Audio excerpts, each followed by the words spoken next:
Did you know that Pompeii was a thriving Roman city until it was buried under volcanic ash in AD 79, when Mount Vesuvius erupted? The sudden disaster preserved the city remarkably well, offering a unique glimpse into ancient Roman life.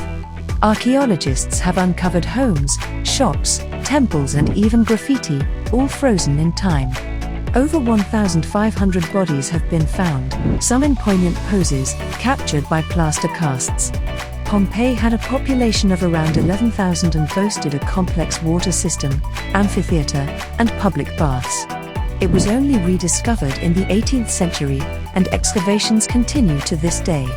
Today, Pompeii is a UNESCO World Heritage Site and one of the most visited archaeological sites in the world.